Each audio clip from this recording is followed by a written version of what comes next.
Lokvani news network, बातमी मागची बित्तम बातमी। देशात चुकीच्या पद्धतीचं राजकारण सुरू असून विरोधक संपवायचं कट कारस्थान। सचिन पायलट। विश्वजित कदम यांच्या काँग्रेसी विचारांच्या पाठीशी राहण्याचं पायलट यांचे आवाहन। सध्या देशात चुकीच्या पद्धतीचे राजकारण सुरू आहे। विरोधक संपुष्टात आणण्याचा डाव राजकारण्यांनी सुरू केलाय, असा घणाघात राजस्थानचे माजी उपमुख्यमंत्री राजेश पायलट यांनी बुर्ली येथे बोलताना व्यक्त केले। बुर्ली खोलेवाडी इथे 29 कोटी रुपये जलपूजन आणि भूसंपादनाच्या कामाच्या भूमिपूजन प्रसंगी ते बोलत होते। यावेळी बोलताना ते म्हणाले, विश्वजित कदम यांच्या पाठीशी खंबीरपणे उभे राहा, काँग्रेस मजबूत करा, असे आवाहनही त्यांनी केले। पलूस तालुक्यातील बुर्ली ते खोलेवाडी दरम्यान कृष्णा नदीवर पुलाचे बांधकाम व भूसंपादन याकरता जवळपास 29 कोटी रुपयांची आमदार विश्वजित कदम यांनी अर्थसंकल्पीय तरतूद केली। या पुलाचे भूमिपूजन आज राजस्थानचे माजी उपमुख्यमंत्री सचिन पायलट यांच्या हस्ते करण्यात आले। अध्यक्षस्थानी मोहनराव कदम होते। यावेळी आमदार विक्रम सावंत, विशाल पाटील, पृथ्वीराज पाटील, महेंद्र लाड, जितेश कदम, बाळासाहेब पवार उपस्थित होते। यांच्यासह दोन्ही गावचे सरपंच तसेच अनेक मान्यवर उपस्थित होते। यावेळी बोलताना सचिन पायलट म्हणाले, विश्वजित कदम हे दूरदृष्टी असणारे नेते आहेत। त्यांनी कोरोना तसेच महापुरावेळी अतिशय चांगली कामगिरी केली। पक्षांमध्ये त्यांचं स्थान मजबूत आहे। जेव्हा जेव्हा गरज वाटेल त्यावेळी आम्ही त्यांच्या सोबत असू। जनतेने त्यांचे हात बळकट करावे, त्यामुळेच त्यांना सामाजिक राजकीय काम करण्यामध्ये प्रेरणा मिळेल। यावेळी विश्वजित कदम म्हणाले, न केलेल्या कामाचं श्रेय घेण्याची पद्धत काहींच्याकडून होत आहे। पतंगराव कदम साहेबांचे अपुरे स्वप्न पूर्ण करण्याची जबाबदारी माझी आहे। अर्थसंकल्पामध्ये खास बाब म्हणून हा पूल मी मंजूर केला, याचे आज मी भूमिपूजन सचिन पायलट यांच्या हस्ते करत आहे। कोणत्याही कामाचा गाजावाजा करण्याची माझी पद्धत नाही, परंतु जे काम करायचं ते मी करत असतो। यापुढच्या काळात पलूस कडेगाव तालुक्याच्या जनतेच्या विकासासाठी मी कटिबद्ध असेन। तुमच्या साथीमुळेच हे सर्व घडत असल्याचंही ते म्हणाले। यावेळी अनेक मान्यवरांची भाषणे झाली। कोनशिलेचे अनावरण आणि भूमिपूजन याचे अनावरण सचिन पायलट यांच्या हस्ते झाले। पलूस तालुक्यातील विशेष करून कृष्णा नदी काठावरील असणाऱ्या गावांमधून अनेक मान्यवर यावेळी उपस्थित होते। खासकर दो गांव के लोगों को बहुत बहुत मुबारकबाद देना चाहता हूं। एक बहुत महत्वपूर्ण काम आज आपके बीच में होने जा रहा है और जिसके बारे में बाकी नेताओं ने बताया कि निर्माण का काम है, पुल का काम है और यातायात और भौगोलिक दृष्टि से गांव पंचायतों को जोड़ने का बड़ा महत्वपूर्ण काम है। उसके लिए मैं विश्वजीत कदम जी को, इनके सभी साथियों को बहुत बहुत धन्यवाद देना चाहता हूँ।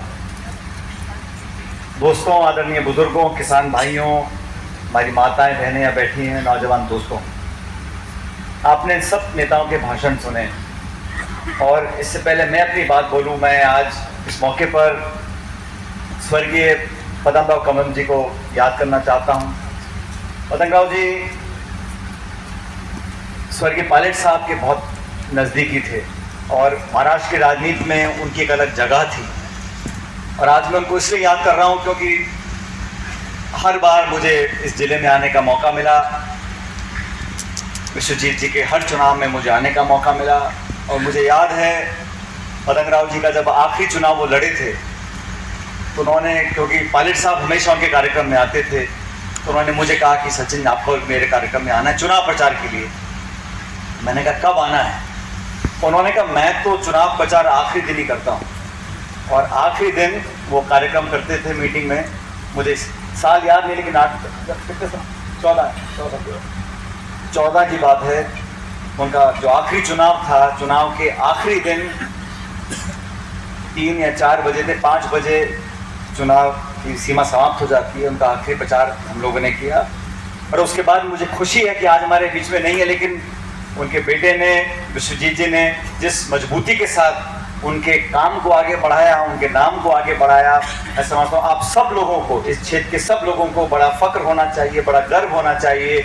एक नौजवान व्यक्ति ने उस मुश्किल घड़ी का सामना किया आपके आशीर्वाद के कारण और आज आपके बीच में एक मजबूत नेता के रूप में आपके बीच बैठे हैं, आपके बीच खड़े हैं। तो मैं उनको इस बात की बधाई देता हूँ कि राजनीति में कौन किस घर में जन्म लेगा ये हमारे हाथ में नहीं।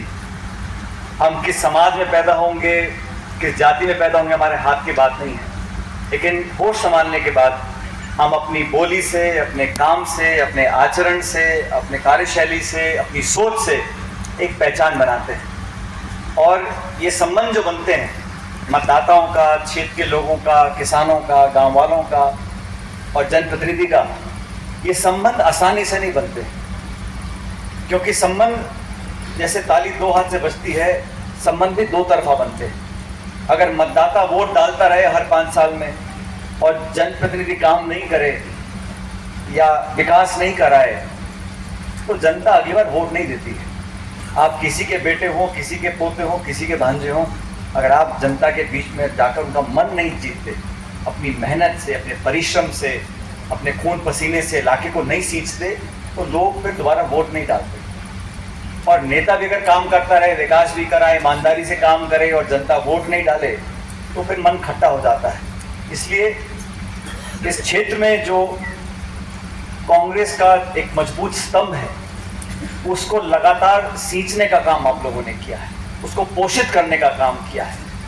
और कदम साहब जब राजनीति में पहली बार आए थे तो बिल्कुल गांव से शुरुआत करी। और मैं आज बात कर रहा था घर में, तो अपने घर में सबसे पहले पढ़े लिखे व्यक्ति वही थे। और उन्होंने सिर्फ अपने आप को एक तालुका, एक पंचायत, एक क्षेत्र में सीमित नहीं रखा, पूरे क्षेत्र का विकास हुआ। आज सिंचाई के क्षेत्र में इस जिले में जो किसान खुशहाल है, अभी एक किसान भाषण दे रहे थे और मैं तो AICC में महासचिव हूँ, मैं जानता हूँ लोग टिकट लेने के लिए क्या क्या नहीं करते, लेकिन हमारे किसान भाई ने शादी करने के लिए क्या क्या नहीं किया। भाषण दे रहे थे वो, झूठ भी बोलवा दिया, नकली नौकरी भी लगवा दी। तो मैं सोचा कि टिकट लेने के लिए नेता बहुत कुछ करते हैं, लेकिन यहाँ पता पड़ा कि शादी करने के लिए भी सब कुछ करना पड़ता है। तो इलाके के किसान, अभी यहाँ अंगूर है, गन्ना है, अनार बोलते हैं हमारे यहाँ, अनार को क्या बोलते हैं? दालिम। तो तीनों जो फल हैं, जैसे यहाँ की जनता मीठी है, ऐसे ही वो अंगूर और गन्ना और अनार के लोग, और रस जो है बहुत मीठा होता है। तो ये संयोग नहीं है। हो सकता है यहाँ पे करेला होता, लेकिन करेला नहीं होगा, क्योंकि सांगली के लोग मीठे बहुत हैं, तो यहाँ कड़वी चीज़ नहीं हो सकती। लेकिन आप सब लोगों ने जो संबंध बनाया है, वो कोई साधारण बात नहीं है।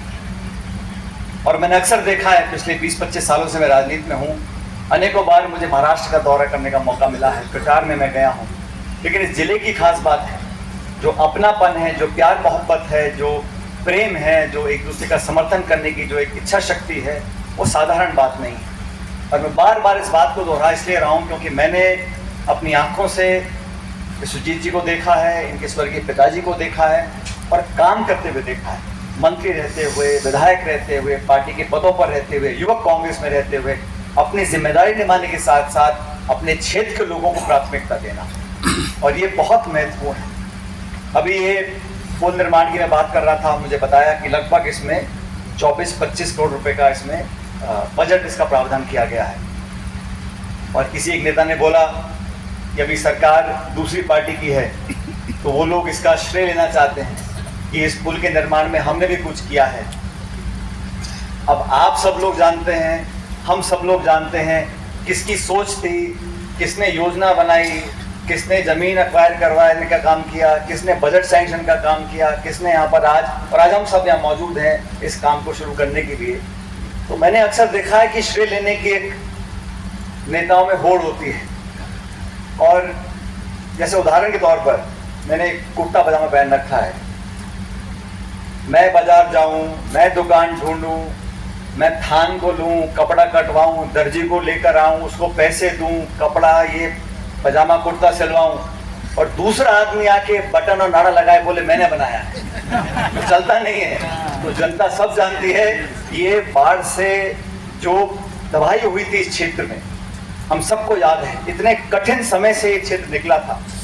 और मैं आज धन्यवाद देना चाहता हूँ विश्वजीत का, इन्होंने उस समय सिर्फ एक विधायक के नाते नहीं, एक घर में जो बच्चा, बेटा, भतीजा, भांजा होता है, उस तरह इन्होंने घर घर जाकर उस कठिन समय में काम किया, हजारों लोगों को न सिर्फ बचाया, पुनर्वास करने का काम किया, और अपनी परवाह करे बिना, अरे कितने सारे विधायक है विधानसभा में महाराष्ट्र में, ऐसे कितने विधायक होंगे जो अपनी परवाह करे बिना इस क्षेत्र के लोगों को नाव में जाना, लोगों को बचा कर लाना, विदेश से बोट मंगाना, प्रशिक्षण करवाना, ये जो एक अपनेपन की बात होती है। और साथियों, मैं हमेशा कहता हूँ, जब अच्छा समय होता है, घर में खुशियाँ होती हैं, ब्याह शादी होती है, त्योहार होता है, तो सब मेहमान लोग आते हैं, सब लोग मिलने आएंगे।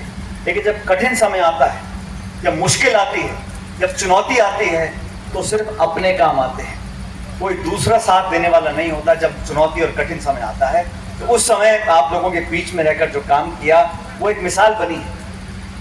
और इसलिए वो समय की सोच थी कि अगर अगली बार ऐसी बाढ़ आती है, तो बचने के लिए हम लोगों को क्या करना है, सड़क को ऊंचा बनवाना है, लोगों को सुरक्षित रखना है। और जो नेता दूरदर्शी रखते हैं, जो दूर की सोच सकते हैं, जो योजना बना सकते हैं, उन्हीं में क्षमता होती है विकास करने की। तिसरा मुहूर्त ज्यावेळेस माझी पत्नी स्वप्नालीशी माझं लग्न झालं, तिसरा मुहूर्त 24 ऑक्टोबर 2024 ला, जेव्हा तुम्ही लोकांनी मला 1,63,000 मताधिक्यांनी निवडून दिलं आणि महाराष्ट्राच्या पोलीस कडेगावची सेवा करण्याची संधी दिली. हा माझ्या आयुष्यातला तिसरा मुहूर्त महत्वाचा मुहूर्त. आणि चौथा मुहूर्त सन 2024 ची विधानसभेची निवडणूक होऊ दे, साहेबांचं अपुरं स्वप्न तुमचा विश्वजित कदम पूर्ण केल्याच्या रात नाही, तो चौथा मुहूर्त या पोलीस कडेगावच्या मातीतल्या लोकांसाठी मी आणून देईन, हा विश्वास तुम्हाला आज देतो. आणि म्हणून आज मला सांगायचंय, या विशाल पाटील इथं स्टेजवर आहे, ठीक आहे, जुनं काहीतरी होतं, मला त्याची पर्वा नाही. आज छाती ठोकपणे, पारदर्शकपणे आणि माझ्या हृदयातनं तुम्हाला विशाल दादा सांगतो, तुमच्या पाठीशी विश्वजित कदम आणि कदम कुटुंब खंबीरपणे उभं आहे. तुम्ही काळजी करू नका. यावेळेस सांगली लोकसभेत आणि विधानसभेत आपण इतिहास घडवायचा आणि त्याची सुरुवात या पोलीस कडेगावच्या मातीत. अनेक गोष्टी आपल्याला करायच्या. मी 99चं उदाहरण सांगतो. 9 आमदार होते, साहेबांनी 7 निवडून आले. लोकांना अनेक धाकधूक होती. राजकारणात वर उतार चढावाचे हे प्रसंग जीवनामध्ये येत असतात, परंतु भ्यायचं नाही, घाबरायचं नाही. आणि आज तुम्हाला सांगतो, तुम्ही ज्या विश्वजित कदमांना पोलीस कडेगावात महाराष्ट्रात पाठवलेलं आहे, तो कुणाला नाही, कशाला भिवून राजकारण करणार नाही, हे तुम्हाला या ठिकाणी मी सांगतो. दिवस रात्र मतदारसंघातल्या लोकांसाठी मी उभा आहे. काय कमी, ज्याला शिक्षण पाहिजे त्याला शिक्षण देतो, ज्याला गरिबीत या ठिकाणी शिक्षण घ्यायचं त्याला फी माफी करून आम्ही शिक्षण देतो. ज्याला आरोग्य सेवा असेल तरी सांगलीच्या भारतीय हॉस्पिटलमध्ये जावं आणि तिथं रोज पाहावं की रोज पोलीस कडेगावच्या लोकांना आम्ही किती पिसवले. मला आनंद आहे, मला अभिमान आहे. सार्वजनिक प्रश्नांबाबतीत सुद्धा आज मी आहे, दादा आहेत, महेंद्रप्पा असतील, कडेगाव तालुक्यात शांताराम बापू, जितेश, आमचे कुटुंब, दिवस रात्र प्रत्येक प्रसंगामध्ये आम्ही आहोत. परवा दिल्लीमध्ये बैठक होती. मला विशाल म्हणल्यावर मुंबईत, मी म्हणलं नाही, दिल्लीत जावं लागेल का? म्हणलं एक राज्याचे नाही, केरळ, तमिळनाडू, कर्नाटक, तेलंगणा, पॉंडिचेरी 5 राज्यांमधले लोकसभेची उमेदवार ठरवण्याची जबाबदारी सोनिया गांधी, राहुल गांधींनी विश्वजित कदमांवर दिली आहे आणि ती जबाबदारी पार पाडण्याकरता या ठिकाणी आम्ही दिल्लीला थांबलो. हा विश्वास हे असंच होत नाही. युथ काँग्रेसचा अध्यक्ष होतो मी. आज साहेबांच्या हयात असताना आणि साहेबांच्या पश्चात सुद्धा भारत जोडो यात्रा असेल, अनेक गोष्टी असेल, जे राहुल गांधी आपले 3,500 किलोमीटर चालतात, आज दिवस रात्र फिरतात, या सगळ्या गोष्टींमध्ये जे मी कार्यकर्ता म्हणून जे काम करतोय त्याच्या बाबतीतला असे सगळं कुठेतरी फळ आहे. आणि म्हणून मला आपल्या सगळ्यांना सांगायचं आहे, जिल्ह्यात वातावरण अत्यंत चांगलं आहे आणि म्हणून विजयाची नांदीची जी सुरुवात करणार आहोत ती विशाल पाटील तुमच्या विजयाने या ठिकाणी सुरुवात केली जाईल, हे छाती ठोकपणे या ठिकाणी आम्ही सांगतो. फक्त खासदार झाल्यानंतर जेव्हा जेव्हा पोलीस तालुक्यामध्ये या, महेंद्रप्पांनी सांगितलं, कुंडलमध्ये 2 लाड आहेत, एकाकडे चहाला जायचं पण जेवायला महेंद्रप्पांकडे जायचं, थोडं लक्षात ठेवा म्हणजे झालं. आज या ठिकाणी अनेक लोक इथं व्यासपीठावर आहेत. विक्रमदादा सावंत आज जत तालुक्याच्या पाणी प्रश्नासाठी दिवस रात्र झगडतात. मी पाहतो त्यांची तळमळ. लोकवाणी न्यूज नेटवर्क, बातमी मागची बित्तम बातमी.